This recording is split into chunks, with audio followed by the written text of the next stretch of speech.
What are you gonna talk about? Right. Whenever I have to talk, I just go into this flow state. May I have the phone? Please. I'm gonna be your. You'll be my talent. No? You don't? Yeah. I do. I'm scared of ice. You're scared of ice? Oh my god. If anyone doesn't like to be filmed, just let me know, please. Wait, sorry. Oh, just started. Just started. Thank you for letting me know. Sorry. Well, I'm just like, She said a lot of stuff. She said a lot of stuff right very before. nice to meet you. It's a little secret LA Instagram. Okay. Hi, I'm David. I'm from New Zealand. I'm going to be the mildest speaker tonight because in New Zealand we all speak in a very placid, quiet way, which I know is very un-American. But I got stranded here 3 years ago during COVID. I came over here to work on a documentary. And I tried to go back to New Zealand and they closed the border to keep COVID out. And I got kind of stuck here.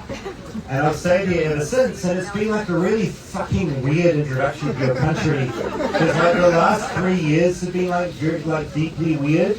And then the last couple of months have been like really fucked. And so I'm also an outsider and I don't understand this country. And I'm very glad to have two very smart, intelligent people that know this country much better than I do. I thought I'd start with you, Taylor. I've read your work for years in the Times and the Washington Post. You're now an author. You've got your own newsletter, a podcast. Can you just explain, just to start things off, where are you at right now with where the fuck America is and where LA is? Because I'm trying to make sense of it all. Oh my gosh, what a big question. I don't know. I think we're in this sort of pivotal time where things can go kind of a number of ways. Obviously, so far they're not going very well, but things can change really quickly. I think LA has been so interesting. I'm a New Yorker and I grew up on the East Coast. I've lived most of my life in New York City, and I think I think LA, though, especially with all of what's happening with immigration and everything, is really on the forefront of a lot of stuff. And in terms of activism, I'm also involved in public health advocacy. LA is also very ahead in that. Yes. So yeah, I don't even know if that answers your question. Hasan, you speak on politics and what the fuck is going on here on a daily basis to millions of people. I'm kind of surprised you're off the stream tonight to be here to talk to a meager amount of people. But respect for being here. Again, I'm the outside idiot. I don't understand what the fuck is happening. Tonight, where do you see the city? Because this ice shit it's freaking me out. What's up, everybody? Happy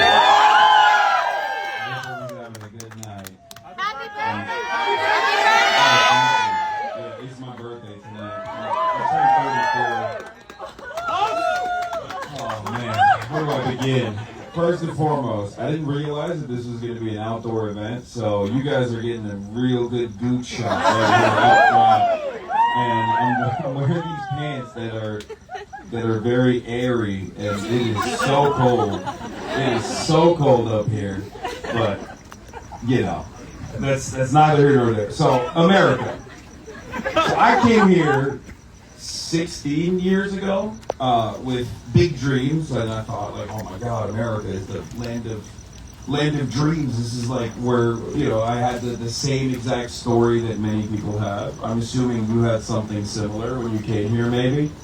And I think it was my first ambulance ride where I was like, oh my God, this shit sucks. I couldn't believe how expensive it was. And that's when I was like, oh, this is, I'm done with this. We need socialism now. This is fucked up. And it's kind of been downhill ever since. But I do feel like you, now that I know your backstory about how you came here and you got kind of trapped here because of COVID, I feel like you're trying to leave the country by force. You're trying to get the Trump administration to kick you out. by standing next to someone like myself, so that you'll have an excuse to go back to New Zealand, which I feel like is objectively a better place. I mean, 100%. I have this very privileged place where if I say the wrong thing or say something ridiculous on Blue Sky, I just go back to New Zealand. Like, I'm fine. But I also understand that a lot of people here don't have that, and increasingly, I feel, I renew my visa in 6 months' time, and that feels weird because I know that the administration is going through people's social media. But that must be I understand that that's the craziest place to be for people that don't have anywhere to go and are looking at this in an entirely different way to me. Yeah, I'll say, first of all, they're going to see this. Yeah. I don't know if you know, I got detained by Customs and Border Patrol not that long ago. So, but all jokes aside, yeah, they're terrible. Fuck ICE, obviously. But one thing I will say is I talk to a lot of people every anniversary. They'll go to a chop shop, right? They want to get their car fixed, and everything is locked down. And the reason why everything is locked down is because apparently all of the businesses that have employees that might have their legal status in limbo or whatever are actively trying to protect their people. They're actively trying to protect their community. So that's one thing that I personally have seen that has made me feel confident about the future of America, at least for a little bit, because I'm trying to see the silver lining in all of this chaos and madness, is that there is definitely a sense of community here.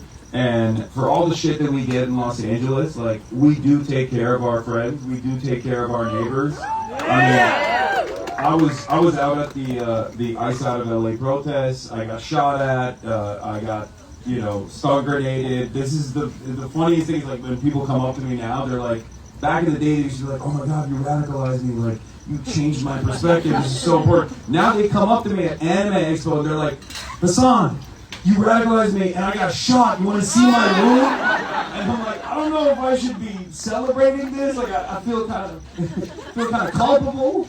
This is weird, but I have seen a lot of that solidarity here in tough times. So I think if there's something to feel positive and feel proud about, it is that the community does show up, and that's all we have. Obviously, we don't have politicians that have left. They're clearly not going to save us. The Democratic Party is not going to. It's fine to watch because I feel like sometimes we forget how insane it is, and then it takes this show to come back and remind us of how fucking weird it is here.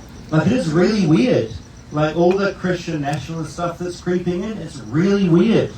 And I'm looking at this and you kind of forget how weird it is, and then I was watching that show last night and going, this is so insane. My point being, it feels like there is this weird space where so many people are scared to push back against things, whether it's 16-minute settling, or people not being scared to say what they're saying. Both of you are on your own independent platforms where you can say what you say. I'm just curious if you could each speak, maybe you, Taylor, first, speak to how it is to actually talk to the truth of what's going on here and how scary or not scary that is. I don't know. Yeah, I have not left the country, so I have not been detained by Customs and Border Control like Hasan, thankfully. I mean, you mentioned South Park, and I think that one thing that I love about America, probably the main and only thing I love about America, is our civil liberties and the way that people value free speech. And, I'm so grateful to have built my own platform and be able to speak more freely outside of the mainstream media. But we're seeing this, just record kind of assault on free speech, whether it's the media, free speech in terms of the news organizations, but also civil liberties and independent free speech online. And, both the Democrats and the Republicans are aligned on censorship. They're manufacturing a moral panic around the internet and social media and, telling people to support things like the Kids Online Safety Act, this horrible, horrible censorship bill. They're trying to repeal Section 230, which is a law that essentially protects speech online. So I think that, we need to do everything we can to protect it, to even be able to have episodes like South Park, and for people like Hasan and me to be able to express ourselves freely as journalists still, in this time.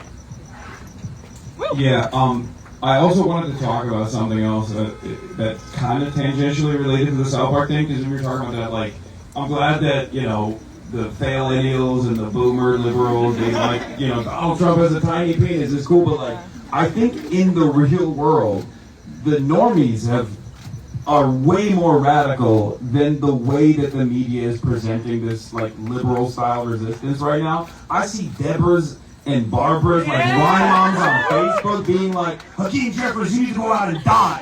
You need to go out and put your body on the line. What the fuck are you doing? And it's like literally like a 50-year-old lady on Facebook with her government name. And we kind of saw a bit of that with the North Carolina it wasn't Thomas Massey, Tom Tillis, where there were people like, I'm a 77-year-old veteran, and this is my name. My name is Hank Peckerson. I live on 1874 Bellevue Drive, and I'm gonna kill you with my AR-15. Like that's the type of messages they were leaving in this dude's this dude's office, and he's resigning. Like he's literally, this is his last term. So I think that people are a lot more radical now. This is a time. It's an unprecedented time to really get others on board. To explain to them that it's not your neighbors, it's not like a Guatemalan migrant that is responsible for all the shit that you're going through on a daily basis, not a trans person. I said this on Theo Vaughn's podcast as well. It's like, a trans person is not your landlord, unless, I mean, we're in LA, maybe you guys got a trans landlord, I don't know, but for the most part, it's, you know, it's your landlord, it's your bosses that are fucking you over, it's capital owners that are fucking you over, and I think this is a unique opportunity to get even Deborah's and Barbara's on board with that, like white wine moms. And you actually wrote about this, and it was a great video where you talked about, you know, someone has to do it. See, when I say that, everyone knows exactly what I mean. Which is, I think that shows that there is a lot of anger, a lot of resentment, and untapped potential, untapped revolutionary potential, as a matter of fact. And it's a great opportunity for organizing, I think, in these unprecedentedly horrible times. So that's what I think. Is there, you know, as I come to like renew my visa in the next year, and I'm figuring out like, do I like embed here? Because I love America. I love this country. Like I grew up idolizing this place. What was it? You're not getting that visa renewed. It's annoying because it's like I don't want to be booted out, but like I have friends here. I have like a godson here in LA now. I fucking love this place. I love New Zealand, but I also like my friends are here. Like this is what feels like home. So I guess my question is like this. It feels like there's an attitude of like being defeated, and this is insane. And winding back what is currently happening is going to be so hard. Versus like we can take this back, and it's not as terrible as we think it is. I'm wondering if you could like each talk to that. Okay, I just think we need to remember, and it's sort of related to, I talked about it in this video and I've talked about it in a lot of my YouTube videos, but how quickly things can change. Look at 2020, the beginning of 2020, before, you know, frankly, before Biden took office. The level of solidarity and social support and services that we were able to achieve overnight. It is possible to achieve, look at Trump has achieved drastic change in the worst way overnight. Like, change can happen very quickly, and I think that we need to remember that, and remember, like, that it's not, like, it feels like all this stuff, and I know people say, like, oh, you know, the damage that he's done is going to take us decades to undo, and to some part, maybe in terms of, like, the scientific discoveries that we're throwing out the window, but I just think that that with solidarity, we can push change a lot more quickly, and in large part, too, because of the internet. And because of technology, because of our ability to mobilize and connect at scale.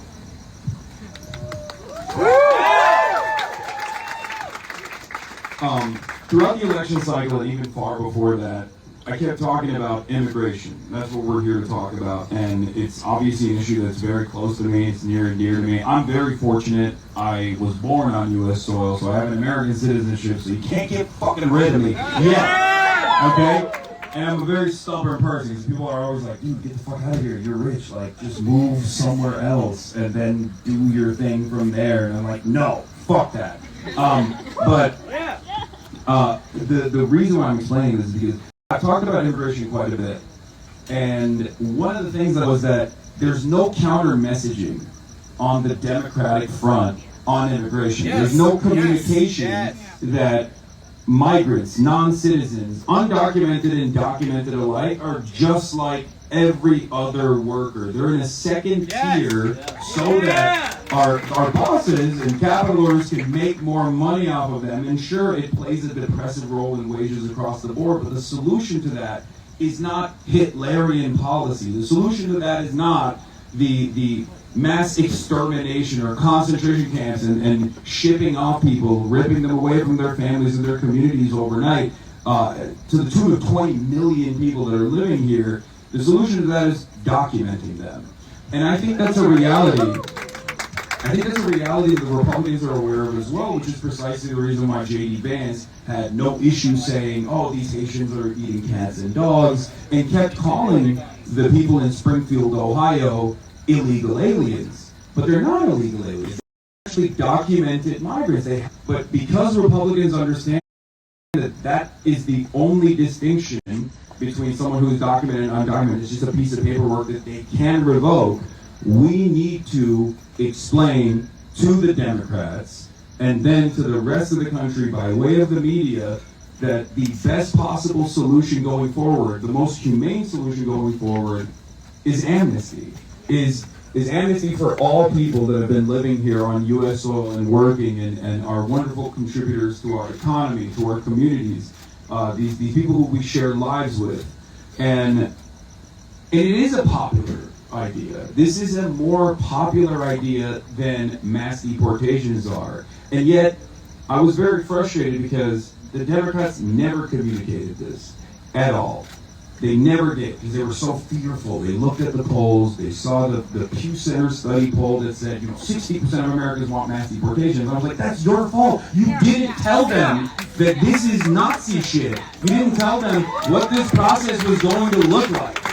If you were to help Americans understand that they were going to fucking hate it, eventually, enough people would respond to it. Enough people would recognize that this is not something that they want. And we're seeing that right now. Immigration used to be Donald Trump's most favorable policy about how he's going to do it just like Eisenhower. I'm going to do the word I can't say. It's called Operation, literally a slur for Mexicans. I can't say it. But that's what they did back in the day after the Bracero program, where they deported, the American government deported to the tune of, I think, like 1.2 million people of Mexican descent, and including American citizens. And Donald Trump kept saying that over and over again on the campaign trail, and no Democrat pointed it out, and it was so frustrating. But lo and behold, now that it's happening, now that it's at our doorstep, Americans see mass thugs of the state coming in, heavily militarized, and kidnapping people, ripping them away from their crying family members, their children, at courthouses. They hunt them down, and they don't fucking like it. Understandably, they don't like it. So now Donald Trump's underwater even on immigration. So we just have to keep pushing. This is what I keep telling people, no matter how, we have to keep maintaining revolutionary optimism. So this is something that I personally saw with another issue that's near and dear to me, obviously, which is Palestine. I've been a very outspoken advocate for Palestinian emancipation for the past 12 years of my professional media career. And I never thought that I would see the day where there would be tens of thousands, 30,000 people at a time at a march protesting on behalf of the Palestinians. Now, there's tremendous atrocity that's unfolding, and we all see it every single day. It's harrowing, it's horrifying, it's a genocide. But having said that, the attitude shift has been so dramatic in spite of, here in the Western world, in spite of the multi-billion-dollar, incredibly sophisticated, incredibly pervasive influence peddling operation, in spite of the multi-million-dollar lobbying operation, in spite of the fact that it's a uniparty position in perpetuity, that we have to unconditionally defend Israel, that this is the attitude, and it's a non-starter to even deviate slightly away from that. the people obviously see the reality on the ground, and there's tremendous discontent. And the only reason why the attitude is shifting, aside from the bravery of the Palestinians to communicate their own demise, to be able to show exactly what's going on, is the fact that people like yourselves are going out and protesting, and they don't stop. They want you to stop. They want you to feel nihilistic. They want you to just say, oh, nothing changes, which is precisely why you have to keep being stubborn. You have to keep pushing no matter what, on both immigration, on Palestine, on Medicare for all, on every issue, because that is the only way that we will make positive change in this country. I feel you speak to something really vital, because I think we're living in a time where I know truth has become a bit of a murky, contested reality, but at the end of the day, you can't deny the images that are coming out from individuals that are filming things, that are sharing things, and including yourselves who are spreading this shit around. I just wondered if you could speak to that a little bit. I feel like we're living in a contested time, whether it's with deportations and ICE, whether it's what's happening in Palestine. Truth is whoever barks the loudest, right, wins that. But then there is that pushback for you fucking see what's happening as food is being attempted to be brought into Palestine and what's happening there. Those images push back against that and do show what reality is. I'm wondering if you can talk to what it is to push back against this to show what the truth is in a world that is shouting in the other direction. No, go ahead. Well, I feel like a broken record, but this is why they're trying to censor the internet, right? This is why TikTok got banned. We had Representative Warner and Gallagher come out earlier this year at the Munich Security Conference and say, this is why we banned TikTok over Israel, over the anti-Israel speech on there. So I think that there is, as Hasan was talking about, this massive propaganda machine on all these issues, on immigration, on Palestine, on public health, on native, right? It's out there. And the mainstream media is very complicit in that. I think everyone has woken up and seen what the New York Times prints versus what's actually happening. And you can see it clearer than ever. You're talking about why moms getting radicalized. I know that my mother has no social media but an Instagram account and has been completely radicalized by seeing these images. But I think that's why it's so important for us to support independent journalism and to protect free speech online and protect the ability for us to speak truth to power and leverage the internet to do that. Because the internet is the most powerful tool that we have ever seen in terms of activism, in terms of organizing. We can weaponize it for good the way that the right weaponizes it for really atrocious stuff. So we have to do, not to be the tech policy person, but we have to protect free speech online, and that is something that that no one in the Democratic Party is doing, and obviously Republicans are doing. So.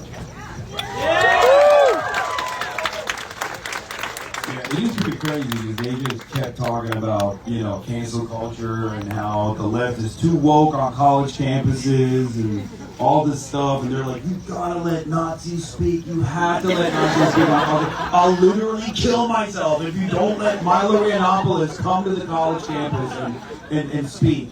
And all of a sudden, lo and behold, you got Colombia capitulating to the Trump administration. And giving them $200 million in return for $400 million in grants. And it's identical to a story that I keep repeating. I know many of you probably watch me on stream as well, so you probably heard this a million times over. I'm going to repeat the same story. But one of the first things in 1933 that the Nazi government did was to go after private institutions of higher learning, and they went to the Frankfurt School. And they had a new chancellor that was basically the Nazi Germany version of an academic receivership, where is what Columbia is doing right now with a new provost that's going to be in charge of their Middle Eastern Studies program. And they had this long meeting where they were like, none of the Jews are allowed on campus anymore, and everyone was like, okay, I guess that's the case now. And one of the liberal academics stood up and said, well, this has been an enlightening conversation and quite illuminating. But what about our grants for the physiology department? And that's precisely what took place in Columbia University this past week, where I saw the new president go on CNN and talk about how, like, well, this is a battle that we actually won because we're still getting our grants. And meanwhile, you got Vince McMahon's wife, who is now the fucking education secretary for some reason, on Fox News, talking about how Columbia is just the beginning. All of these things that we talked about in terms of Project Esther, in terms of Project 2025, the Trump administration is implementing step by step. They've given us their blueprint. They've given us exactly what they're going to do it and how they're going to do it. So I think it's incredibly important to continue organizing against these initiatives and to make a big fuss wherever you can. And that doesn't just mean going out and protesting and engaging in direct action, but I also mean, pissing off your Democratic representatives and trying to get them to also take action. So now, the reason why I'm saying this is not because, contrary to popular opinion on TikTok from leftists on Twitter, I'm not a shepherd for the Democratic Party. I don't give a fuck about the Democratic Party. But they are our representatives, and they're supposed to represent us, and they do have a platform, and the media does listen to them, so we have to wield them like a weapon to the best of our ability. We have to use them to also continue yelling about these things that we care about, because after the 700 phone message they have to respond to, they're inevitably like, all right, I guess people do care about this issue, and maybe I have to make a statement about it. And before you know it, the dam will break. Before you know it, I know it seems impossible. I know it seems like the change is not coming fast enough, and I totally understand that because we have real lives on the line. Every day that goes by without any sort of serious opposition, you have another family being ripped apart, right, with ICE raids. But if you're not doing it for the immediate family you couldn't save today, you're doing it for the hundreds of others that you could potentially save tomorrow. So that's something you have to think about. So it doesn't matter, even if you think you might get an unlikely ally, or even if you think that these people don't have your best interest in mind, and they definitely don't, okay? Let's be real. You have to become undeniable. You have to become unavoidable. You have to become a force to be reckoned with. You have to make them meet your demands. So I hope that you guys can keep protesting and continue to make a big stake to the best of your ability. I could talk to you both all night. We have an entire night to go on with. I've just been given a little wine because I can't talk to you all night. Thank you both for coming. Just really quickly, there's a night of comedy and music and DJs and everything. Is a final parting word that you want to say before we disappear off into the rest of the night? Well, I'll just say, I appreciate everyone being outside. There is a horrible new COVID variant going around that's called razor blade throat. So people probably know that I'm immunocompromised. COVID is still very much here. Public health is being absolutely gutted under RFK. We're seeing diseases that I thought went away in the 1800s come back. So, when you're at, and also they're, speaking of free speech, we're also trying to, make masking at protests illegal, remove masking basically at any point. So I think it's really important to wear a mask as much as you can. I know you're not going to have it on 24/7, but as much as you can, have solidarity. Let's fight for public health. Let's fight for immigrants. Let's fight for a free Palestine and protect free speech online.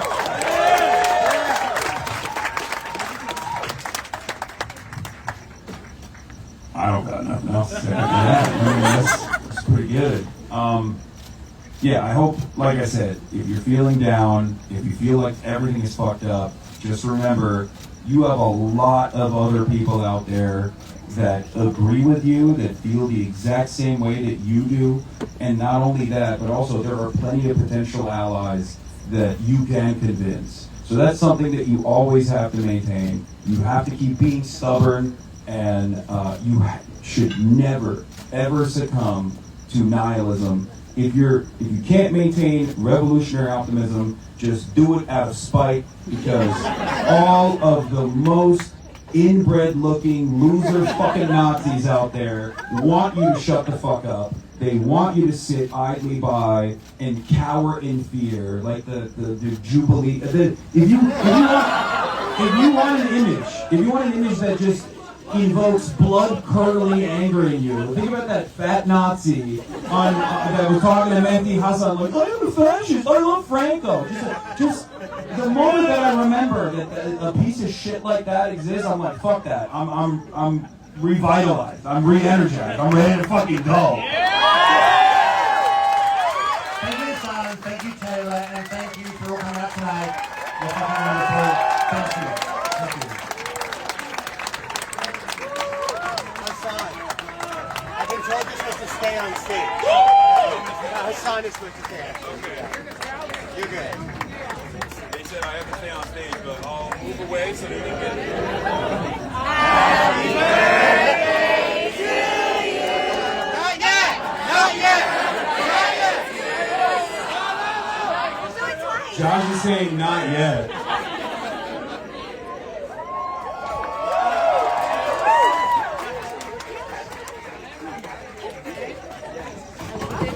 Okay. I swear, this is shaky. Okay? I don't know if this is supposed to be able to hold my big body. Your big, beautiful body. Fucking BBW over here. Can you hold this? Can you hold this up? Hi, everybody. My name is Josh Androsky. How are you doing tonight? Hell yeah. I'm here to talk a little about Shirla. Hasan is my model for the evening. So I want everybody to be fucking getting this QR code right now, because as Nithya mentioned, Shirla is an incredible organization that does rapid response, that does legal defense. You know, a lot of these families that are ripped apart by ICE, right? Everybody's fine. Someone just dropped something. There's not a fight happening. Don't worry. Oh, somebody fell. Oh, okay. They're probably fine. Everybody's fine. They're fine. Hey, they're back up, everybody! Everybody's fine. There wasn't a fight. It was your sex appeal. Wouldn't be the first time somebody fainted when they saw or smelled me. Okay, Shirla, also, when these families are torn apart by just the worst looking men on planet Earth, the thing about ICE is that they look like shit. They look so bad. It's like, oh yeah, I'm gonna get Oakley's and wear a book sock around my face. And I'm gonna play tough guy because my dad hit me one time. Cowards! Just don't hurt immigrants. Hurt your dad. That's all you actually want to do. That's all you want to do. But for real, what they do when they separate these families is they take the breadwinner, right? They take the father or the mother who has the job in the family, and then the other spouse and the children are left